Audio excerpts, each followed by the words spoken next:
Hey, want to skip those ads and get early access and bonus episodes of all Banana for Scale shows? Hop on over to truestory.fm/join and discover all the cool perks that come with being a member of the Banana for Scale family. Coming up, we put an apostrophe I think you mean an epiphany. on a bagel.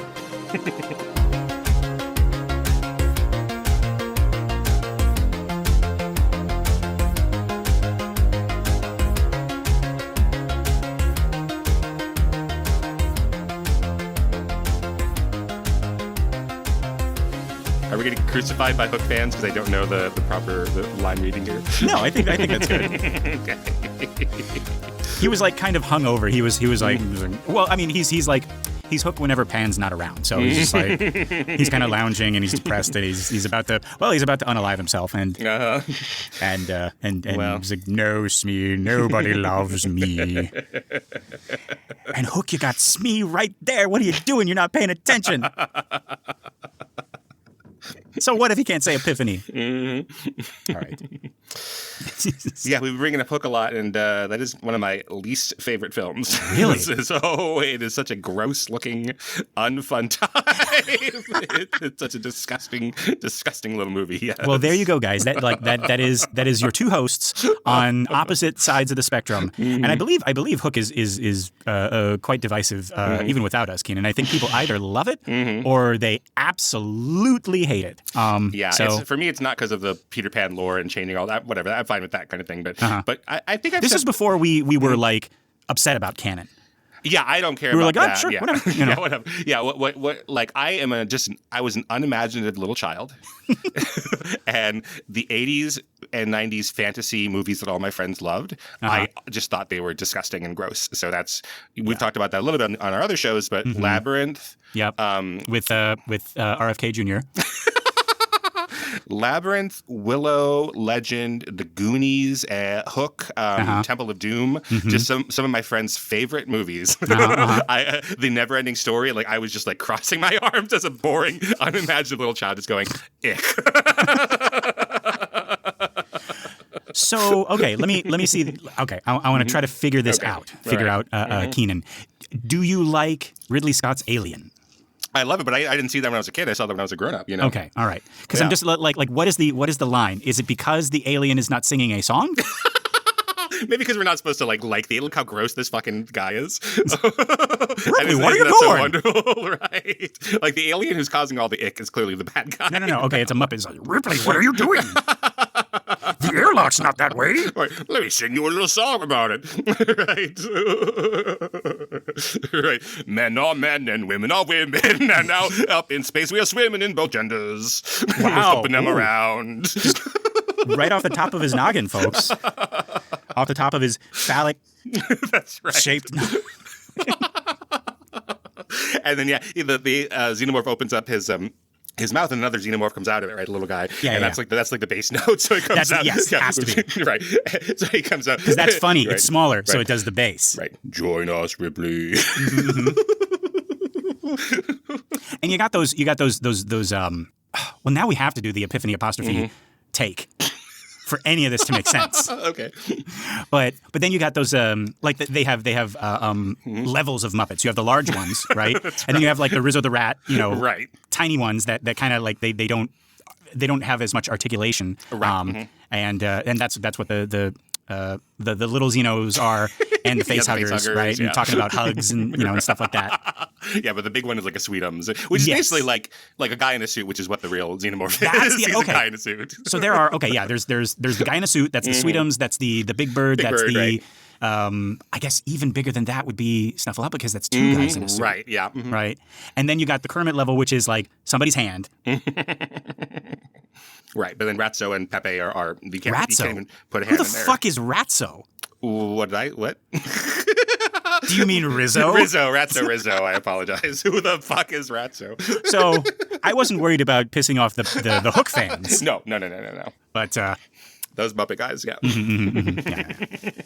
All right, well, you find some place to put all that. Yeah. Oh my gosh. I don't know. This might be the post music thing.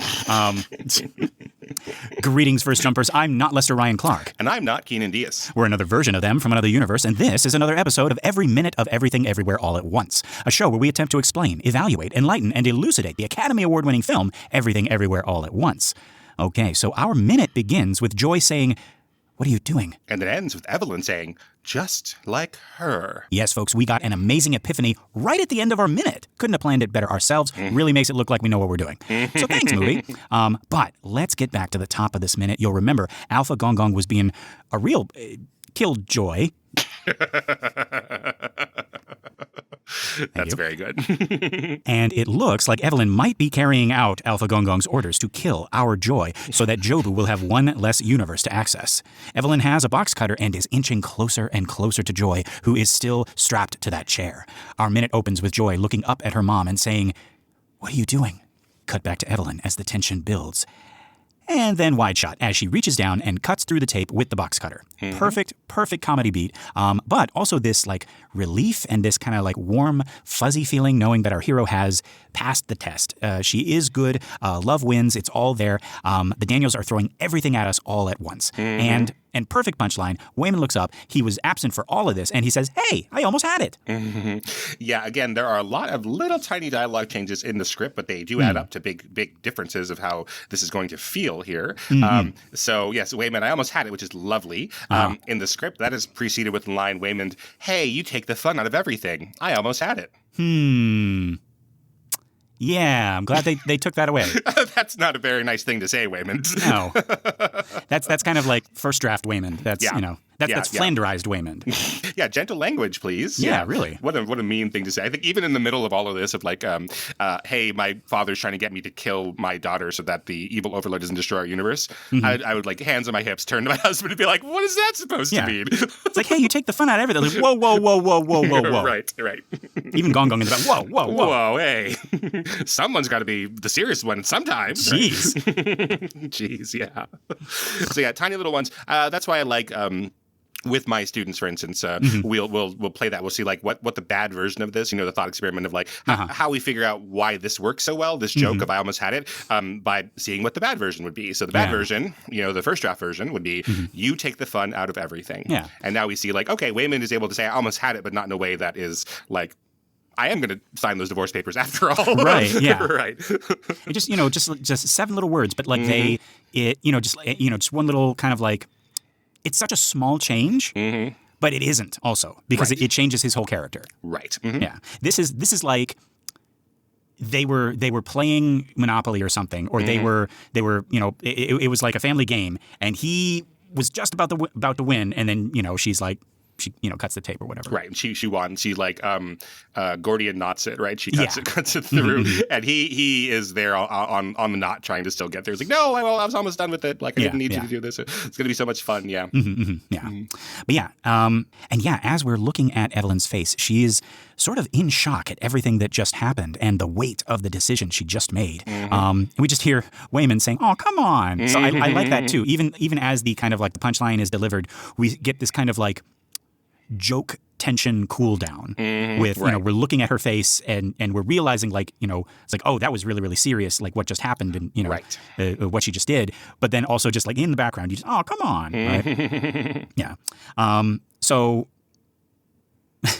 it's like, I just solved your raccoon puzzle. Now you gotta, now we gotta untie our daughter, and he almost had it. Right? Yes, but I do like how you're talking about it, like it's a comedic beat, even though this is, this moment where she's about to kill her daughter, right? This real serious one. So, theorists about comedy and theorists about horror often talk in the same language, but they don't necessarily talk to each other enough. But they both talk about separately tension and release. Yeah. Yeah. So you hear that a lot in comedy. Really, that's the point of comedy. Is like we're trying to get all of this tension built up. Like, oh, will they or won't they, or will he slip on the banana peel or won't he slip on the banana peel? And then we have the release, and usually it is this third option that we weren't expecting. Right. Yeah. Right? Yeah. And then it's like, oh, what was that? Oh, it was just the cat in horror. Yeah. Yeah. Exactly. Like, will he or will he not be eaten by the xenomorph here? right? And it turns out it was just a cat. Yeah. Right. Yeah, so they're very, very similar. So it's interesting, when we can blend them and have a suspense moment here, which is perfect, like Hitchcockian suspense. He talks about, in order for this to really work in a Hitchcockian way, we have to have dramatic irony. So, like, we see Evelyn getting up close with this knife, and we know what she knows, but we also see in the kind of fun where Joy doesn't know what's going on, right? And we're like, oh, this is kind of, fun might not be the right word, but that's the deliciousness of this, which might not be the right word either. But like, oh gosh, like she doesn't know what kind of trouble she's in. Right. And so it's like perfect Hitchcockian suspense. And then Hitchcock says in his suspense model that the perfect ending to a time of suspense is this ironic peripety, this reversal of fortunes. That's like, oh, we wouldn't have expected that to happen. So we're wondering the entire time, is she going to stab Joy, or is she going to back away and not do anything with the knife at all? But those are the only options that we're thinking about. Right. And then she cuts through the tape and we go, yes, that wasn't something that was on my radar at all, but that makes perfect sense. And it's this nice, ironic cherry on top. Yeah. I never drink wine. And then we're like, oh. And then he just reaches under the table. It's like, I drink Bushmills. We're like, oh, Renfield, you're okay. But no. I like what you're saying. I also want to add another little flavor into this, though, because I think we also have pathos in here. So we have comedy, horror, and pathos. Pathos? Pathos? Epitome. Yeah. But I wonder if comedy is the bridge between horror and pathos. Because the way that we got there was through the comedy beat. It was like tension, and we're scared. What's going to happen to Joy? What is Evelyn doing? And then, cut the tape, and Wayman says, "Hey, I almost had it," and we're like, "Ha ha ha ha ha!" And then we look at Evelyn's face, and we realize, oh, something big and serious just happened, and love won over, practical murder. Yeah, I like that. And I think, well, I don't know, let's keep an eye on it, because I don't know if the transition can be as clean from just horror to pathos without the little the funny bit. I think I wonder if that's like acting as a bridge. Right. Well, it is, it's comedic for Joy and Wayman, who don't understand that they were so close to the edge of tragedy, right? Right. And then we get the reaction shot of Evelyn, where she still is sweaty and mostly in darkness and like breathing to herself, and like she recognizes what just happened, So it's pathos and comedy in the same couple of shots. And that's, a classic Daniels is throwing all of that stuff at us at the same time and being like, you figure it out. Right. Yeah. And then, folks, before we even cut away, we hear the sound of the gun. And then we see Alpha Gong Gong now pointing a gun at our family. Where is this guy getting all these weapons? Does Dick Long, a.k.a. Heath Pegseth, just have a drawer full of box cutters? What a stupid question, Lester. It's funny. Gong Gong does wear a little vest. I remember it as being much more like cargo-y, like pockets like everywhere. Utilitarian, like... right, exactly. Yeah. But it's not quite as much as that. But yeah I guess... I don't know. Actually, now that you mention that, like, where does Gong Gong like Daffy Duck levels of like hammer space? Like, did you talk about hammer space? We need to talk about hammer space in this movie with like all the stuff Jobu's doing and everything. Yeah, hammer space is this idea that comes from people trying to take seriously like comic book and like Daffy Duck cartoony, Betty Boop cartoony weirdness. So the question is like, why can Bugs Bunny take a hammer out of from behind his back when he's not wearing any clothes? Right. Right. Yeah. So that's just a funny sort of thing, and you can see some tongue-in-cheek analysis, some tongue-in-cheek like theory of Looney Tune physics. That's really fun. Like the idea, like, okay, you can walk off a cliff and you can keep walking as if there was something under you, and there isn't, until you look down, and that's like how the physics of that world works, right? Yeah. So this is kind of similar, like taking that so seriously, and like, okay, what is this? So there are then comics and like TTRPGs, tabletop role-playing games, where it's like, okay, this character has access to hammer space, which is a dimension or like a bag of holding or something like that is bigger on the inside than it is on the outside. Yeah. And so Bugs Bunny can reach into behind his back, and there's a portal from another universe where he keeps his hammers. The more people try to explain it, the more just like irritated I get. It is a joke. That is all it is. Yeah. Like the wabbit season, duck season, wabbit season, and or they're it's like Bugs Bunny brings out a hammer, and then Daffy Duck brings out an axe, and then Bugs Bunny brings out a gun, and then and it's just bigger and bigger, and that's the joke. It's that's it. There's nothing else. He grabs a gun because he needs a gun right now. That's it. Okay, but then if we're in the anime world, right, and now we have, instead of Bugs Bunny and Daffy Duck, we have two beautiful magic girls, right? Sure. And so, okay, because it's a they cartoon. can still grab hammers. It's like... Okay, because it's a cartoon, they have the powers of a Daffy Duck or a Bugs Bunny. Yeah, sure. Right? But they also spend all this other time explaining where their powers come from certain stars or moons or whatever, because they're the reincarnated ghosts of, a certain deity from the Egyptian pantheon or whatever, right? Sure. All right. Wow, you're going all over I love this. I was trying to figure out like which one you were talking about, but I was like, no, he's covering all the bases. Right, this is all of them, So then where do their hammers come from? So is it just a joke? I mean, yeah, so in that world it's not a joke that they have access to hammers, right? Yeah, so it's got to come from somewhere. Yep. Like, I don't care, but other people do, right? Yeah. I'm with you. I don't care where the hammers come from. I want them not to come from anywhere. That's the thing. I'm actually like hardcore against hammer space. I don't want hammer space. It's a joke. It's just a joke. So we'll hear, where does Gong Gong get his gun from? See, you brought it up. I wasn't even thinking about it. He gets it from the comedy gods. That's what it is. Or actually, no, it would be like the tension gods, I guess, for this one, right? The tragedy gods, the family murder gods. Yeah. See, and oh god, which is most of the old school gods. Yeah, pretty much. even the new ones. I mean, but. Oh God! Like, and how ironic is it that because I brought this up because it's like we have to talk about this because of like the stuff that Jobu does, but in this movie there actually is an explanation. She is going to different universes and grabbing it. She is. She's going into hammer space. Yes, but you'll agree with me. She's doing that because she wants to imitate Daffy Duck and Bugs Bunny. Yeah. She like as if she was doing it, just like. For comedy's sake and just grabbing a hammer or whatever, right? Or grabbing that dildo or, whatever. Yeah, she's probably killed people enough in the early days that she's like, that was boring when I was taking it seriously. And now I want it to feel like I'm Earthworm Jim or something crazy. Yeah, exactly. I'm Yakko, Wacko, or Dot. Right. Or I'm the Mouse sister, or whatever. right? Yeah. Okay, so I guess the options here, which I had not occurred to me, that wasn't what I was going to talk about with Gong Gong at all. Gong Gong has brought in a gun from home, which is unlikely. Oh, like our Gong Gong. Yeah. Okay, I didn't even think about that. Unlikely because he just came from China. They probably didn't let him take a gun through customs. He would have had to hide it from them. Customs people would have a very, very hard time with Gong Gong, and I think they would be afraid of him and let him like, this is my security gun, or something like other people have security blankets. Let me have a security gun. Right. The other option is he got to Los Angeles and then found a gun on his own somehow. Because I don't think Evelyn and Wayman allowed that to happen. Or they knew he had a gun and allowed that to happen. I guess it's the third option. Okay, so then the more serious options is that when Alpha Gong Gong takes over, he has picked up the gun from one of the cops. Okay. That could happen. Or that number 6 would be that he has found a gun in his office. That could happen, but unlikely that an IRS agent, even the boss, has a gun, I think. Or the 6th option, or the 7th option, I can't remember, that he is hammer spaced it. He's pulled it from another dimension. Yeah. That's what I'm like. One of two things. Either we're looking at like, when he picked it up from one of the cops, right? Or, while their backs were all turned, he, quietly, discreetly, just like slipped his shoes onto the wrong feet, went into gun world and, came back with a gun. Yeah, I guess he has... Or 8th option, he did it because he needs a gun right now. Right. And the Daniels are like, you have a gun. He's like, and James Hong is like, and James Hong is old enough to not question it, not be like us idiots, and be like, but wait, is it hammer space? And he's just like, got it. I have a gun now.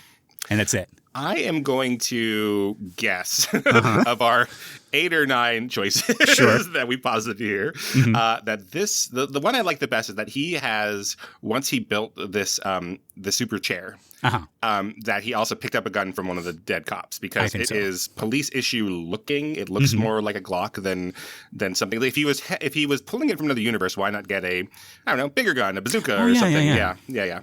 So this looks like a regular gun that someone might have in this world, and it looks more like a police gun than, I don't know, something crazy, some Fortnite kind of gun. Yeah. It's not like a zapper or whatever. Yeah. Right. All right. Okay. When you're in GoldenEye and you are switching between a PK and the golden gun, where does James Bond put the PK? Right. You're going to have to explain what GoldenEye is to our listeners who, unless they are our age or older. Not GoldenEye the movie, GoldenEye the game. I'm so familiar with GoldenEye. I was like, I'm going to have to explain what the space laser from There- GoldenEye is called GoldenEye. Kids, imagine a really fun shoot 'em up game that you can verse your friends with, but way like much lower tech than what you're used to. it's so Fortnite. shitty. Like Right. polygonal. No, not even Fortnite, Keenan. Yeah, Because we both had to look at the same screen, which was divided into 4 quadrants. We couldn't even. There was no internet. Right, There it was not online, right? No, no. We were looking at the same TV. But you would switch guns, and so Yeah. is James Bond keeping his gun in his butt, or like Walking Chris as we were talking about, or is he he's storing it temporarily in the ether? I think that's I think all video game characters get like an ether pass. They're just like because otherwise Legend of Zelda would look way different with all Right. that shit you're carrying around. Right. Yeah. You're just it's like, well, we gotta sneak up on Ganon. It's like Now, do you know this about bags of holding? Which you don't play D&D. I don't play yes, D&D. I listen to some D&D actual play is what they're called, actual play podcasts. Right, okay, cool. And they, kind of like voice actors and improvisers doing D&D. So yeah. I know a bag of holding is like infinite, like Santa's bag. Yeah. So I have heard of this that to ward off assholes like you and me who come into the game and like, okay, so why can't I put this infinite bag in this other infinite bag and then just have a mega infinite, right? Because really that's how infinity works. Well, yeah, like a real bag of holding has a certain limit, like 500 pounds or something like that. Right. So why don't I just put within that a bunch of other bags, right? So I've heard that there's some combinations where you can do that, but there's other combinations where they're like, this Lester guy, fuck him. So if he does that, then it creates like a black hole that destroys the universe if you try to do that. So Yeah. Yep. it's like asking for more wishes with your contract that you made the genie sign. Right. For temporary, what'd you call them? Like free sample wishes? Free sample wishes, yeah. No, free trial. Right, exactly, yeah. See what assholes like us do to storytelling. Like this is why we could never be writers for Looney Tunes, Right. Or video games or anything like that. Yeah. Where does Mario keep his bubble gun? This is so inaccurate. Anyway. All right. What I actually want to talk about with Gong Gong and this gun is just to point out this very basic movie convention that they hear the gun, which is what causes them to turn around and go, oh, there's a gun pointed at me, which, again, there's no real reason to happen. So that's just a movie convention. So if Gong Gong were to really hold up the gun against them, it would make no noise. He would have to say something like, I have a gun pointed at you. Right. Which is just less dramatic and slow. In real life, the sound would be the shot and they would be dead before they turned around. Right, exactly. They would just be dead. Right. In real life, he would just shoot Joy through the head and do it himself, right? Right. Yeah. So like we have the little sound effect noise, the Foley noise of cocking the gun, but it's a clock, so it doesn't need to be cocked. The other option sometimes that we have where, pulling a gun out of a drawer makes a noise and it just sounds like a bunch of like bolts inside of a jar or something, like just shaking, which would mean that the gun is very dangerous. And don't fire that thing. It's just a broken ass gun. If it's clacking as you pick it up, it's like, no. Right. So, yeah, but I like that. Like it's much better, obviously, for them to be engaged in their one thing and then this little noise that they all go, oh, I know what that means, even though we're not people who have been around guns. Like we know that sound means there's a gun pointed at us, even though in real life that is not what a gun pointed at you sounds like. Right. Yeah. And I mean, it also adds to the fear factor because by the time they turn around, it's too late. Right. He's already. It's not like he's like, hang on, give me it. Like we don't see him getting ready. It's already like he's got the drop on him already. Right. Yeah. It's already cocked. Oh, now it's really dangerous, right? Yep. Do I need to explain for our libtard listeners about cocking guns and why you don't have to cock a clock? I think there's a stereotype about libtards. That they don't know how to use guns. Okay, all right. I think they know a little bit more than the other side assumes. Okay. You know what happens when you assume? You lose a civil war. No, I was going to say, you shoot yourself in the eye, Enrico Tario. Yeah. But okay, yeah. So you don't have to cock a clock, right? It's a semi-automatic. Sorry, I said libtards. I was going with a joke. No, that's what they call libtards. Us, yeah. Yeah. There's no way to say that word in a polite way, I think. Yeah, no. Yeah. Lib slurs. Liberally abled.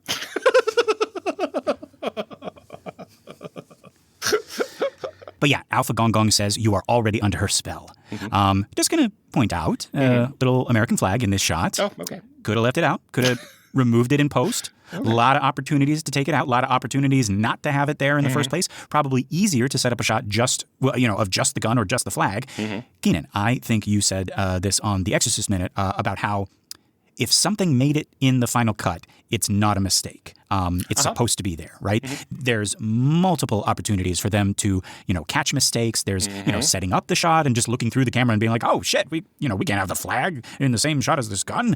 So, so they move in closer or change the angle or whatever. Or they see it in the dailies and they're like, oh shit, we missed that because James Hong was given such a great performance. Let's crop it out. Right. Or, or whatever, right? This one shot passed through multiple hands, multiple eyes, and they've inspected it. And even if they missed it, on the day, they were like, okay, keep it in. Right. It's through all these filters. So the production designer, the cinematographer, the script supervisor, the director, the editor, like everyone, the producers, like at every single step, someone could have said said, hey, let's not put this in the movie. Right. Yeah. So whether it's intentional or not is kind of missing the point. I think that we're used to when we're first introduced to art analysis, our teachers often use those terms because it's easier for us to understand. Like what's the intention of this line or what's the intention of, this color in this painting. And then in high school, you start to go, there's no intention. Like my teacher is just, like arguing that the curtains were blue for all this nonsense reasons. But of course, Melville didn't mean any of that stuff, right? Right. Yeah. But yeah, it's more what you're talking about exactly. Like if it is a mistake or subconscious, right, that we put it in there, then it passes through all these filters, and so many people decide let's keep it in. That it's not that big of a problem to keep it in. So I don't know if intentional is the right thing or that it's supposed to be there is the right thing, but the idea is like it's there. And so it may be a commentary, may not be, but one thing that we're absolutely sure of is they weren't worried about those two things being in the same shot. Right, exactly. Or, I think, again, like the high schooler who has trouble with analysis now because their teacher is saying things that, are too simplistic. They're like, well, you didn't intend anything by it. When I draw a painting or when I write a song as a high schooler, like I'm not intending anything, which is true, right? It's often like I don't know why I like that little flag there. And I'm not like saying that it's symbolic. And like a lot of artists don't talk in those terms of symbolism at all. They're just like, I like this over here, I like this over there, and maybe it can add up to this idea, but they don't use symbolism. Like I'm putting this in as a symbol of whatever. Right. Yeah.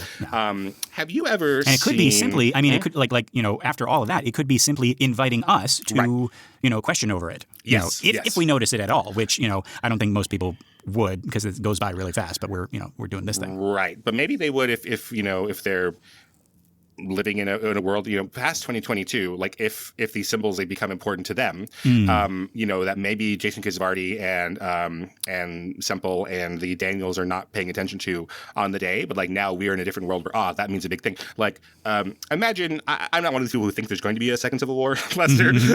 I know you kind of mean it when you joke about it, kind of a little, right? No.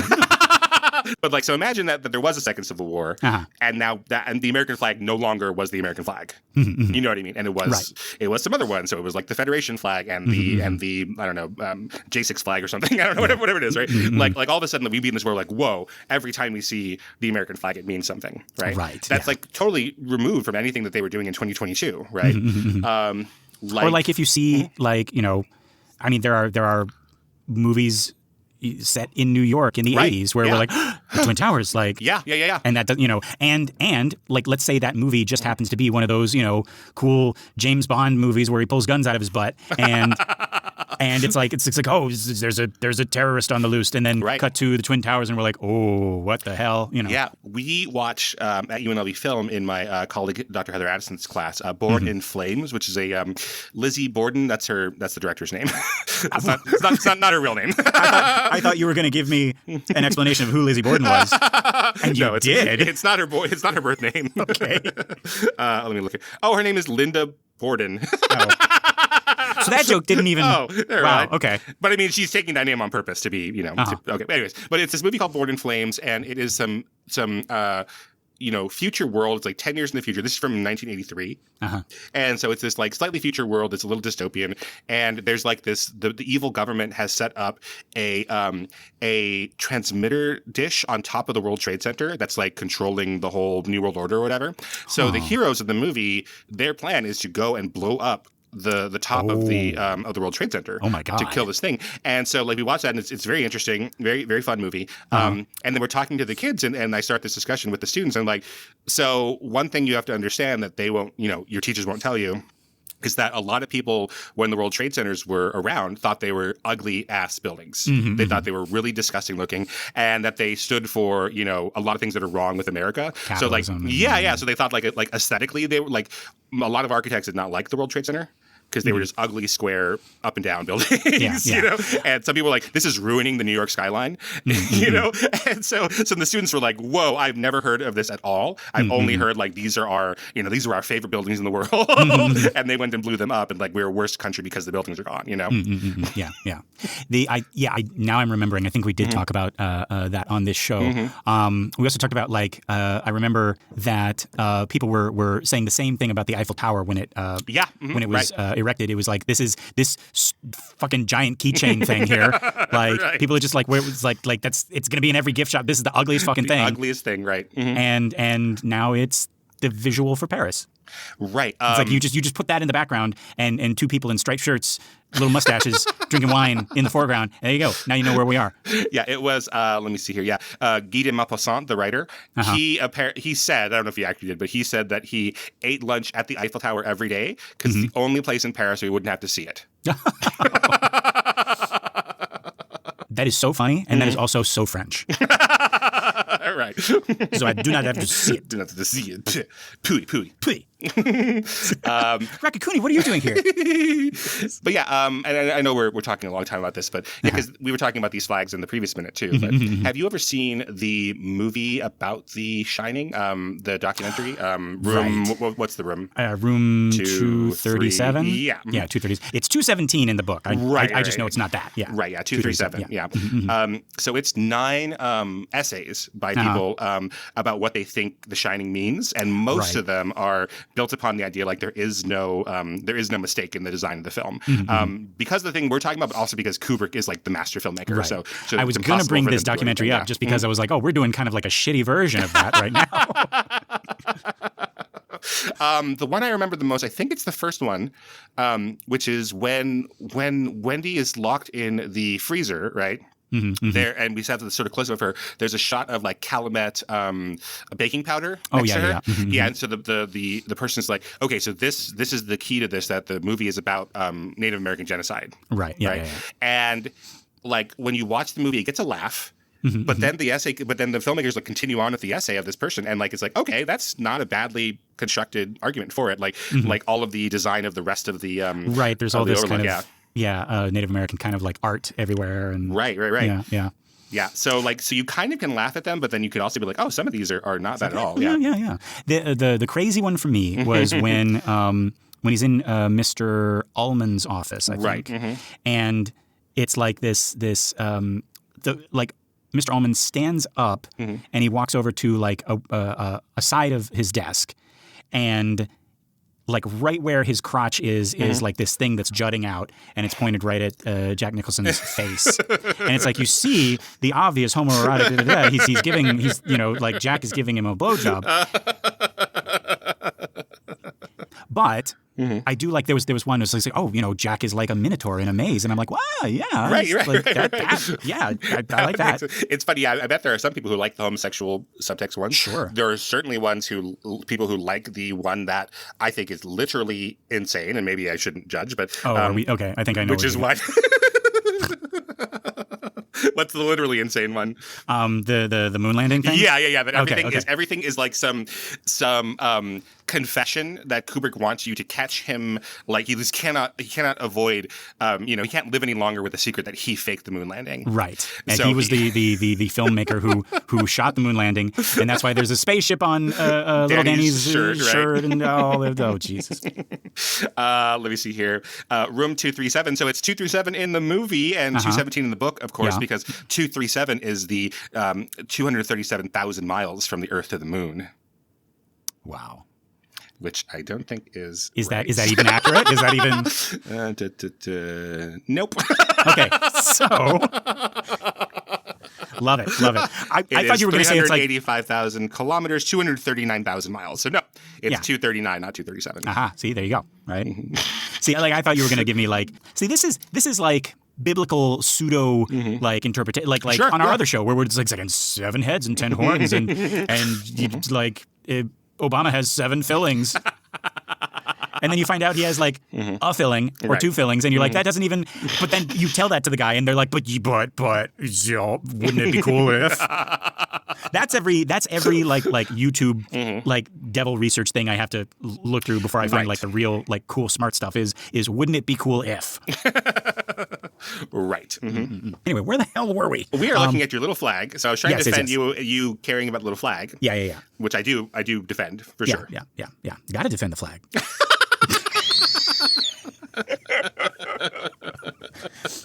No, I'm just saying, like, you know, in the last minute, I was saying, like, we're seeing this flag always, like, framed with, like, violence, right? It's like she's got the box cutter. She's framed between two flags. You know, the box cutter has USA printed on it. And now he's pointing a gun at his family, and there's the USA flag, which I like. I mean, like, I don't know if the Daniels are making this commentary or not, but, like, I'm like, yeah, you know, it's like let's get a close look at our, you know, at you know, what our country does. You know? Right. I mean, yes, if you were to take this shot of the profile of Gong Gong and put it up as a painting, then people would see the flag and they would analyze it that way. Yes, they'd be like, "Ooh, maybe take that out." Maybe, you know, like no, if this was, but you know, they might like, "Oh, I like that. I appreciate that." And it's, I see what you mean. You're talking about, yeah. When it's a film and these things are meshing over time, it's harder to like. Do we just say like, no, it doesn't matter as much because we couldn't possibly be seeing them as much or like, you know, observing them like in a museum, or do we say like, no, those things are, you know, hitting our brains sometimes unconsciously and affecting the way that we read the movie or not. Yeah. In a movie, it's like because there was a flag in the room and you know, we're filming and, you know, we could have took it out, we could have whatever. In a painting, there is no room. It's just true. That angle. Right. But this is a fake room. Yes. This is also a fake room. Yeah. Right. Yeah. So yeah, they brought everything in here. Right. But yeah, okay. Like on that note, right? Speaking of intentional, folks, remember in our last minute when I pointed out that white circle on this side of the room, that little geode. If you look now, it's right behind Alpha Gong Gong, and it is now completely black. I think it was black all along, but the lighting in the last minute made it look like a googly eye, like white with a black hole. But now we see that maybe it's the glare, it's the light reflecting off of it, making it appear that way. And again, you know, the Daniels wanted that in the, you know, in the shot, right? Even if we're not supposed to notice it, they wanted a representation of the bagel in there behind Alpha Gong Gong as he's saying you're already under her spell, not knowing that he himself is playing right into Jobu's hands. One more little thing, the lights on his mech chair are now red, which could indicate that he senses danger, or it could indicate that he is the danger. Yeah, I still think this geode. I think we need a better look at it. But we're going to see it again in this minute. For me, I mean, it regardless of what it actually is in 3 dimensions, as a 2-dimensional space, it is a white circle with a black dot in the middle. This is so weird because like it changes every time I look at it. Like I'm looking at it right now, and I'm seeing like behind the chair, it looks like it's solid black, but with a reflective surface, and the light from the windows is, or just, you know, the film lighting or whatever, is shining on that very, very flat, like almost mirrored surface of the black, like obsidian circle. But then it's still a black circle with a white ring around it, right? Yeah, I guess. Yeah. So that's a googly eye to me. I mean, you convinced me once. Yeah. So. Convinced me once. Shame on you. Right. Yeah. But yeah, so yeah, but like I like the whatever it is, whatever we're supposed to see it as right now. I like that it could be either of those things. But yeah, they all turn to look at him. They hear the sound of the gun, and Joy is the first one to react. She gets up from the chair. Holy shit! He has a gun. Next thing that happens is Wayman gets out in front of all of them and says, "Everyone, stay calm. I think it's time for a family discussion." Which is obviously meant to be funny, but I like how, again, Waymond is the referee. He's the counselor, the, you know, gentle language, etc. Right? Right. And I like that was his first instinct, along with jumping in front of them. Yeah, they both are trying to like leapfrog each other to cover their child. Yes. So like she jumps up first to cover Joy, and then Wayman jumps up to cover both of them. Right. Yeah. But yeah, we got Evelyn pushing both of them back, placing herself in front of them, saying it's okay. Then she puts a hand out, like motioning for Gong Gong to wait, and says in a whisper, "I won't let you kill her." Now, before we cut to Gong Gong, Keenan, is this the first time that our regular family is seeing the magical world? Actually, no, because nothing fantastical is happening right now, but it's on the same level as like the golf outfit. It's like we can't blame Mom for this. Something is going on. But I feel like we're right on the cusp of them buying into it too, right? There's going to be a part where they're both cheering Evelyn on and like telling her to do more weird things because they've seen that whenever she does weird things, she gets powers. I think one of them even says like that almost exactly. But we're not there yet. Right. But we're also not back where we were like, oh, this is just mom. I think the reactions to Gong Gong are interesting to that point, right? So it's holy shit, Gong Gong has a gun, which is still partially in the vein of like the real Gong Gong could show up. The Gong Gong who spits on the floor of the laundromat, and in certain versions of our script, right, is worried about the Japanese attacking or whatever. And he's just this really weird, strange, hostile person. Like, hey, Becky, my grandpa just pulled out a gun. And Becky would be like, oh, that sucks, but yeah. Like, that's understandable in some way. Right? Okay, yeah, like Joy is still kind of on the fence about it that way. I think in a minute, when he starts to speak in English and she has that line, I think that's where it's like, oh, gosh, that's not our Gong Gong. That's not, we're not in Kansas anymore. Yeah. But yeah, so we cut to Alpha Gong Gong, and yeah, I still legit can't tell if that's a white geode or a black geode because of the glare from the windows on it. And I think that's what the Daniels wanted is it's like is Alpha Gong Gong good? Is he bad? I don't know. Right? Also, just pointing out, we got a decanter of something and a glass in the foreground. It's a little blurry, which is exactly how Heath Pegseth would see it.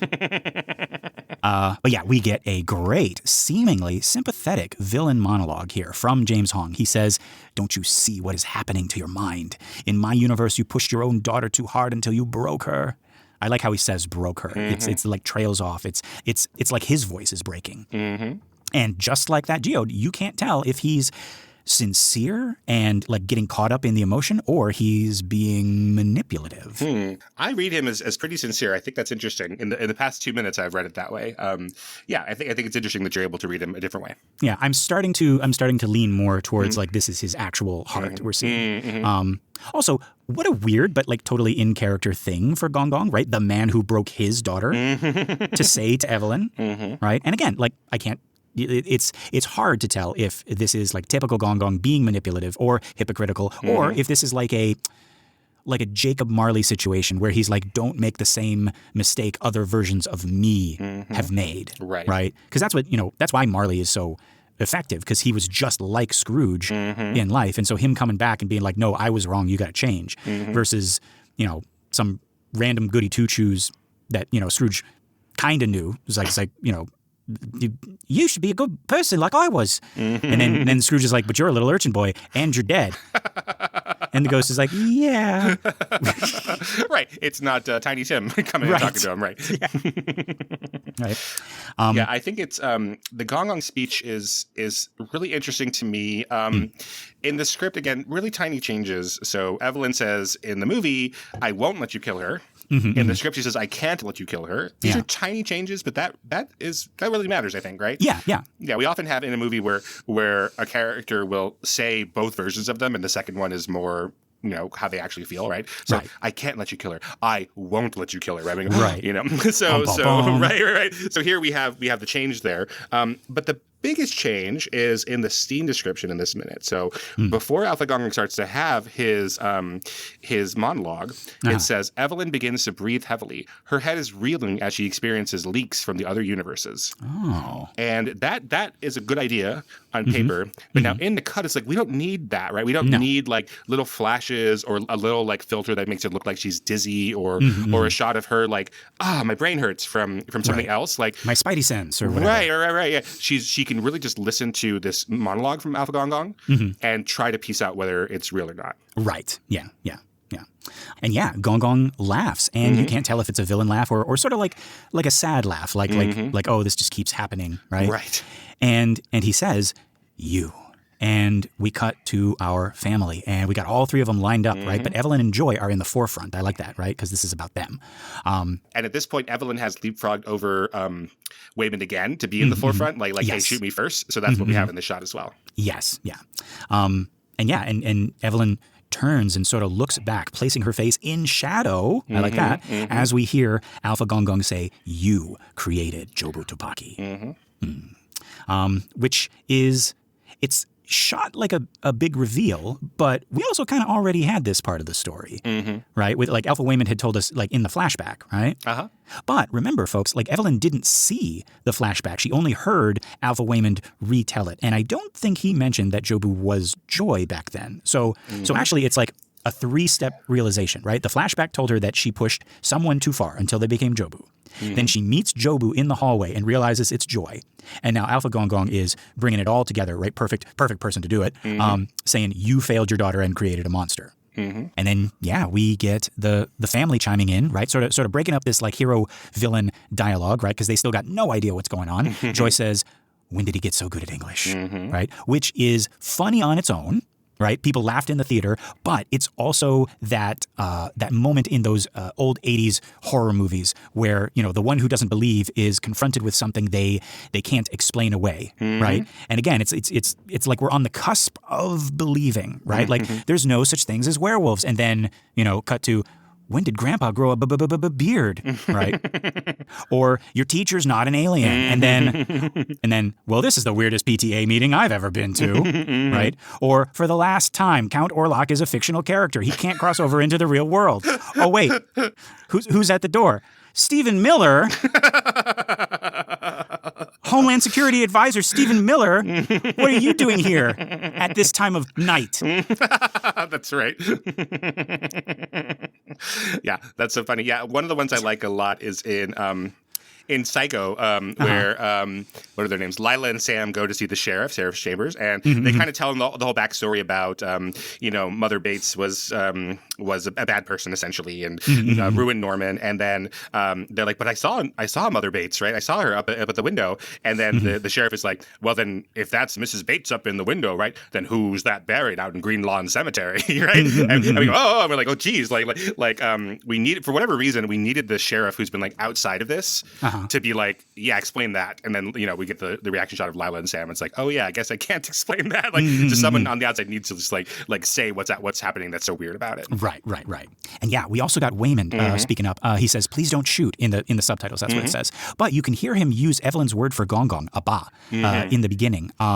It sounds like that, but I actually think he's still speaking in Mandarin. So it could be baba. Actually, I just listened to it again. He says baba. Right? It's baba boyao kai changla. Right. So it's dad, please don't shoot in Mandarin. I was all ready to say something about how Waymond looks as though he's sort of building up the courage to say something in Cantonese to his father-in-law. Right. But yeah, no, it's Mandarin. But still, I like this fearful but determined face he's got. He's got to say something, and and this is all he can think of. Right. But yeah, we cut back as Alpha Gong Gong continues. He says, now I must stop you. Otherwise, it's only a matter of time before you become just like her.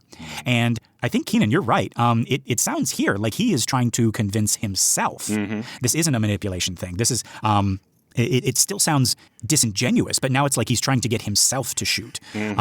Which, I mean, now that I think about it, it must be. Because, if he really wanted to shoot, he would have just done it at the beginning of this minute. Right. It's something that we don't think about. Why does he need her to do it? Why can't he just do it himself? Why can't he just killjoy?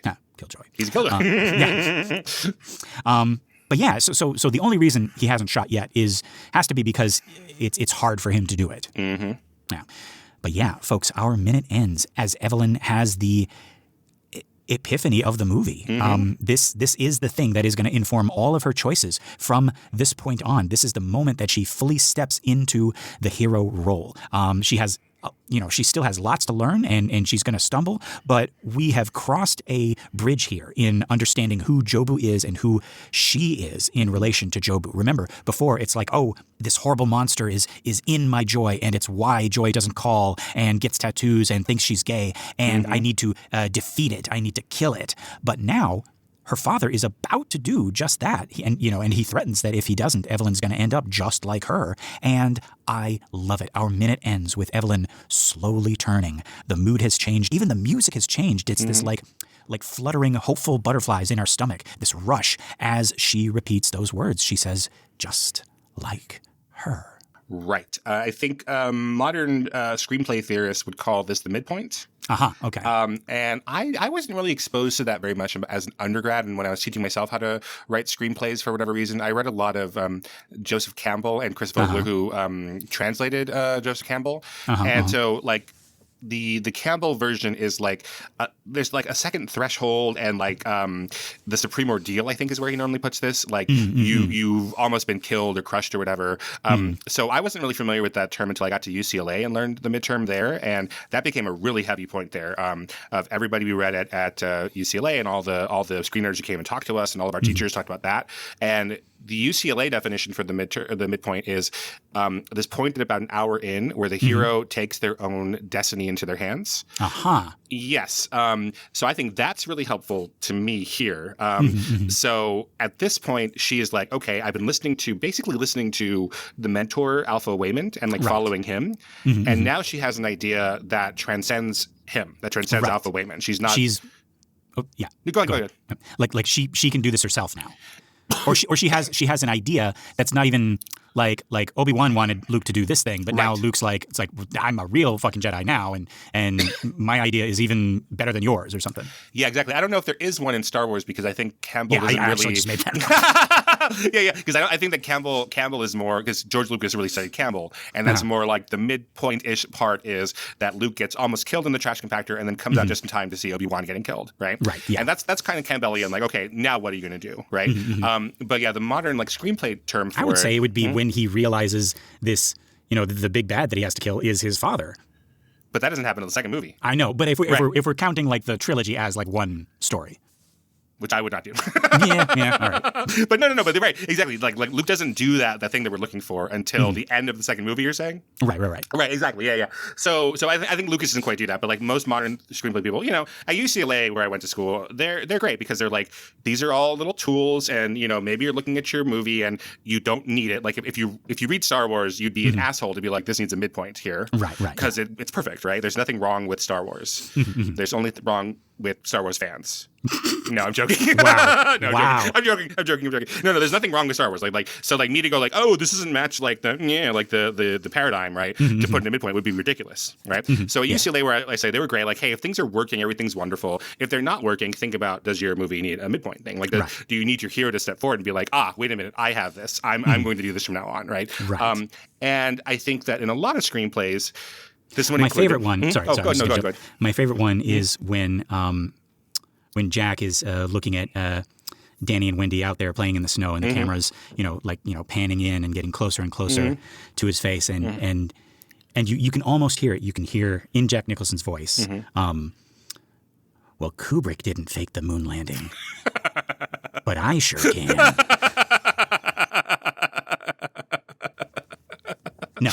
That's great. Yeah, we're going to see what Kubrick didn't have the balls to do. What's the name of the bartender? Lloyd. Right. So are you in or you out, Lloyd, my man?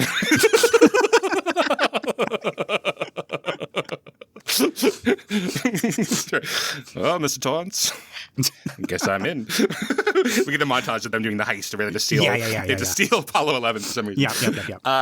So anyways, in a lot of movies, the midpoint is still the hero making the wrong decision. Right, because if it's like, hey, I know what I'm going to do and I'm going to do it now, that would be pretty close to the end of the movie. Right. So in our movie, it's like, okay, I'm going to step forward. This is my movie now, but I'm going to be like Jobu. And that becomes for the next 45 minutes, that becomes a problem. Right. She's going to go. She's in control now, but she's going in the wrong direction. But I think at this point in that decision, she's looking at it as a way to save her. Right. Absolutely. Yeah, we're going to take the ring to Mordor. Wait, what if we didn't take the ring? Right. What if we used it? Right. I'm better than those who came before me, and I could use it my way. Right. Yeah. So she sees like I can be like Jobu, and we're going to see the repercussions of that, and then we're going to have another pivot point in into Act 3, where it's like, okay, no, what I'm going to do is do it the right way. I'm going to find what was right about me, what was right about Jobu, and find the compromise. Right. So she wouldn't be able to get to that third point, that third epiphany, without going through this one right here. Right. Blake Snyder in Save the Cat talks about it as synthesis. No, he doesn't. Hold on. so he talks about it as thesis, antithesis, synthesis. Right. So the end of Act 1 is like, this is what I think things are. This is my thesis. Then I explore the opposite of that. This is my antithesis, and then I find the combination of those two things to find something better. So here, when she starts to become more like Jobu, that's the bad part of Everything Everywhere All at Once, right? That's where she's going to, see the infinite power, feel the ring, right? Question whether she should go over to the dark side, etc. That's why Luke's wearing black. Yeah, exactly. And his hair looks the best when he's in black, I think. Yeah, and he's gonna be he probably is the best looking in the black outfit, I think. Yeah. Okay, good. Come to the dark side. We look cool as shit. Right. And she's going to see like all that stuff. That's the antithesis. And then she's going to see like, okay, part of that is right. Part of that, like being a broken pot is correct. That's that there's power in that. But also, who was I before I even knew there were pots, and bringing this together? Yin, yang, etc. Yeah. There we go. All right. Yeah. Easy. Enlightenment is so easy, you guys. Yeah, guys. What's the holdup? Just get out there and be enlightened. Jeez. Right. But yeah, what did we think of this minute? Oh, good. More Gong Gong. I'm going to start missing him because we're going to leave him behind in the next minute. But it's going to be fun. Yeah, we're going to get flashes, but yeah, and of course he'll be there at the end. But yeah, we're gonna have to leave him and get into some heavy Evelyn Joy stuff soon. Yeah, leave him and Waymond. Yeah. Yeah. But yeah, we still got some a few minutes with them. But yeah, folks, this has been the 69th minute of Everything Everywhere All at Once. I can't we didn't even do a joke for that. It was nothing. It was like. What would the this family's too wholesome. Like we can't. I can't even imagine. Yeah. So let's not. Let's just go right past. I don't even know why I brought it up. Anyway, Mrs. Doubtfire. There we go. Every minute of Everything Everywhere All at Once. I've been Lester Ryan Clark. You can reach me in all the universes as Lester Ryan Clark. And I've been Keenan Diaz. In your universe, I'm on Instagram and Letterboxd as Howdy Keenan. Yeah, we got our Facebook listener group, Banana for Scale. That's a community for all of our shows, including this one. It's a private group, but just request to join and you'll be sucked into the banana. If you want more, consider joining us at truestory.fm/join and look for Banana for Scale. That's us. You get bonus episodes of all our shows, access to our Discord, and you get your episodes a week early and ad-free. Pretty cool. Just $5. And yeah, folks, at the end of this month, we are finally publishing our bonus episode where we cover Zootopia 2, starring our boy Ke Huy Quan as a pit viper? Yeah, he's a pit viper. He's a pit viper. And Epiphany. And sense heat, yes. Yes.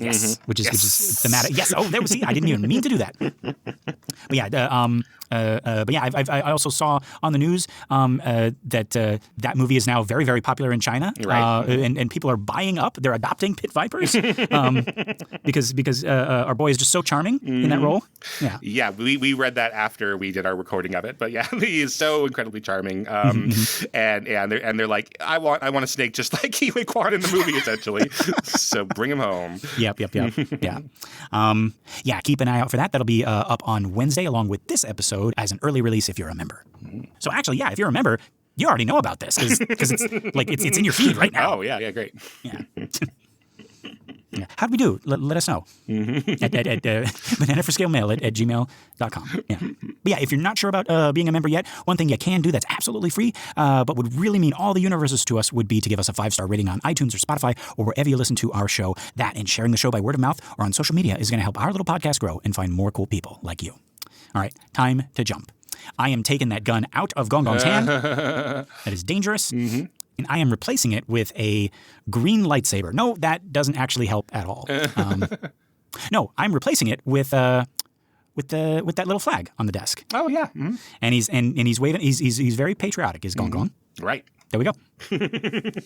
This land is Gong Gongs. This land is Gong Gongs. Yeah. All lands are Gong Gongs. All lands are Gong Gongs.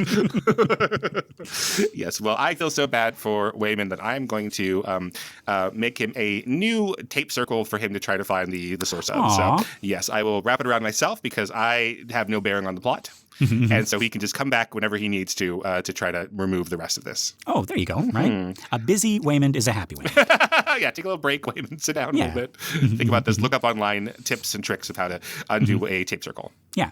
See, they have those like adult coloring books, right? It's like just turn your brain off and do some coloring. They should have Keenan. We gotta market like adult fishing line untangler. Adult yeah, kitty yarn. Yeah. Well, actually, Christmas light untangler. that is just things adults do. I just realized. That's not Is that fun? No. Anyway. All right. Keenan, are you thinking what I'm thinking? That Jack did fake the moon landing. Oh. He's always faked the moon landing. All right. And with that, folks, we're out of here. 1, 2, 3. Oh, no, wait. No. Oh, wait. Yeah, we did weird things, right? We did. Yes, we did. Okay. It was so long ago.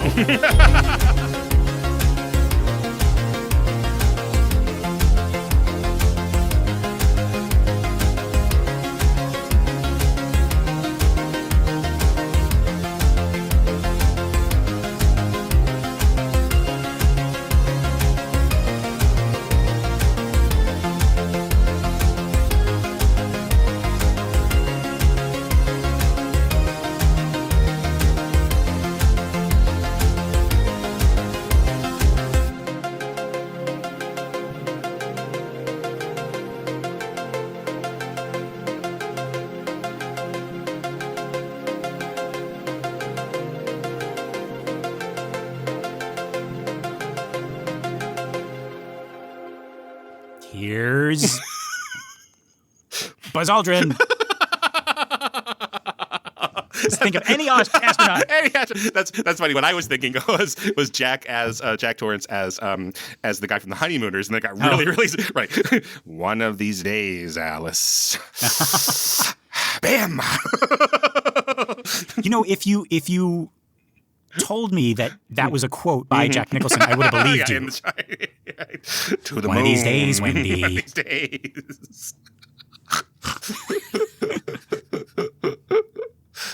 Whenever I'm in here, and whenever you hear me making a styrofoam space shuttle,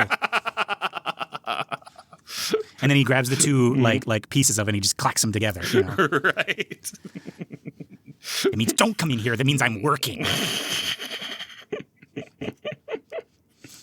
Jeez, that is a scary sitcom. That sure is. Yes. Oh, The Shining's Jack Nicholson, Jack Torrance in Three's Company.